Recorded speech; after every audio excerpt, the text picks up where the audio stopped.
Thank you, Kim and Cami. Welcome to Big Time Paranormal. My name is Larry Gonzalez, and I am so grateful that you're here. All five of you. It used to be seven, but my cat and my dog, for some reason, chose at this time to go play on the freeway. I'm not sure if they would rather have that to be tortured by me. Anyway, they know where to come back to get fed. We have a lot of things in the news. I'd like to get them started. So this first story, I normally don't like to read the story, but I think it's so interesting and so important that I need to make sure it's read to you so you understand. And I do cover a lot of things when it comes to space because a lot of people believe in the UFO and that we are being visited by other races. And I do believe that a lot of these planets are millions of years older than ours, so the civilizations would have had a huge jump on how to transverse from one end of the galaxy to the other to visit us. So that's why I cover a lot of things about space. This one is one of those stories. This is from NASA's Kepler discovers a smallest habitat zone planets to date. Now, up to this date, they've been able to detect large planets like Jupiter-sized planets, and now they're getting the technology is getting so good that they're actually being able to pick up smaller planets, Earth-size, and they're finding some that has a really good chance of being another Earth. This comes from Moffett, California, Moffittfield, California. Now remember, I'm going to read this. So, NASA's Kepler mission has discovered two new planetary systems that include three super Earth-sized planets in the habitable zone. And I'm sure that they're talking about the Goldilocks. Not too close, not too far away. The range of the distance from a star where the surface temperature of an orbiting planet might be suitable for liquid water. The Kepler 62 system has 5 planets: 62b, 62c, 62d, 62e, and 62f. The Kepler 69 system has 2 planets, 69b and 69c. Kepler 62c, 62f, and 69c are the super Earth-sized planets. 2 of the newly discovered planets orbit a star smaller and cooler than the Sun, our Sun. Kepler 62f is only 40% larger than Earth, making it the exoplanet closest to the size of our planet known in the habitable zone of another star. Kepler 62f is likely to have a rocky composition. Kepler 62e orbits the inner edge of a habitable zone and is roughly 60% larger than the Earth. The third planet, Kepler 69c, is 70% larger than the size of Earth and orbits in the habitable zone of the star, similar to our Sun. Astronomers are uncertain about the composition of Kepler 69c, but it orbits 262 days around Sun-like star, resembles that of our neighboring planet Venus. And there's more to the story than that. But again, this leads to very interesting questions about if there's life on those planets. I know that the next step that they're going to be looking into is, do they have all the basic chemicals, oxygen, and so on that is in our atmosphere if it's on their planets? And if they can actually determine that, that actually leads them to believe that there is a really good chance there's life on these other planets. So if we get news on that, we would definitely report that to you guys, because I think that's very important, because it's going to finally start answering the question, is there life on other planets? Are we alone? I personally do not think we're alone. Okay, so the next story is applicants want to go for a one-way ticket to Mars. Want to go to Mars. A Dutch organization that wants to send people on a one-way trip is willing to take applications. And again, this is a one-way trip because of the fact that the travel in space, the time on Mars, and so on, the muscle tone in your body is going to start breaking down. You won't be able to have the strength in your bones and your muscles and so on to come back to the Earth and be able to live. They've noticed this in astronauts that have been on space for 6 months, even just for a month. They come back, and you've seen the video. A lot of times they need help walking, especially the astronauts that will go to just the moon. So there's going to be a lot of things that they're going to have to overcome. The environment's very harsh. They're going to have to learn how to recycle their bodily waste. There's going to be other things that they're going to have to overcome. With that being said, I think the perfect candidates for this would be, I know how a lot of people feel about people that are child molesters and stuff like that, but why not put them on the ship and, teach them how to do these things and send them there? They can go there and they can be amongst themselves, because they do say, we can't find a place to live or work because we can't come around children. Hey, Mars, good place for you. Anyway, the next story is also has to do with upcoming technology. The upcoming technology has to do with the fact that we have DARPA, it's a Pentagon-funded research team. They are actually building robots with real brains. In other words, the devices consist of nano-size scale interconnected wires capable of performing billions of calculations and remembering information like a human brain. That's humongous, because that means that they can actually start making their own decisions instead of waiting for a human to tell it go left, go right, what's safer, what's not. They'll be able to determine themselves what is the best course and take that amongst themselves on what to do.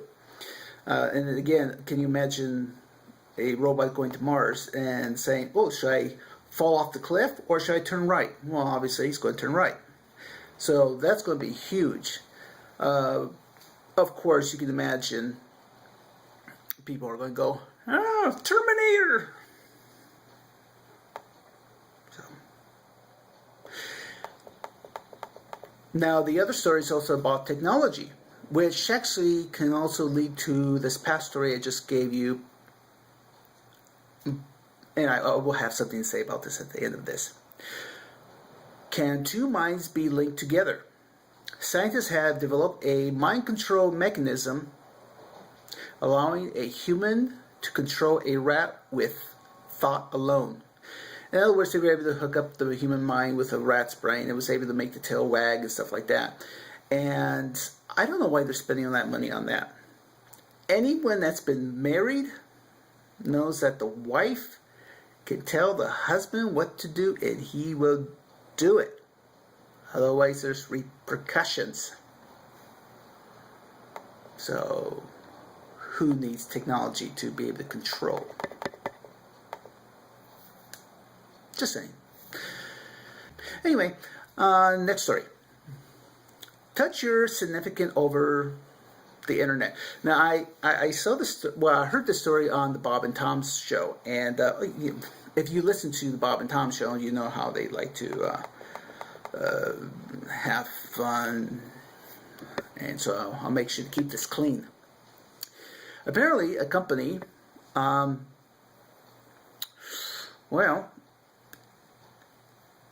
company's called Durex, and they have what they have produced called Thunderwear. Thunderwear, not Thunderwear. That's a different thing. basically what it is someone can be wearing garments underneath, and your spouse, to remind them that they're thinking of them, can use the internet to send them a signal basically saying, hi, I'm thinking of you. Are you thinking about me? So anyway, yeah, you can do this with your smartphone. You can send them a message. I wonder if someone knows that the other's cheating, if they could just kind of short circuit things. That could be extremely painful. Oh well. That's it for the news. Upcoming conventions. Now, we're going to be basically using the conventions from last week. Mostly because I don't want to run overtime like I did last week. Last week I ran into a lot of overtime. So the first one is the Erie UFO Conference. This is, of course, May 4th at 9 a.m. to 6 p.m. This is with Stanton Friedman and Stan Gordon. This is Erie Bayfront Convention Center. So if you happen to be in Pennsylvania, Erie, Pennsylvania, you can meet them. I would love to meet Stan Friedman. I think he's just incredible genius. Anyway, the next one is Paranormal Investigation at the Maritime Museum of BC. Of course, this is in Canada. And last week I had reported that they don't have a website for you to go over there.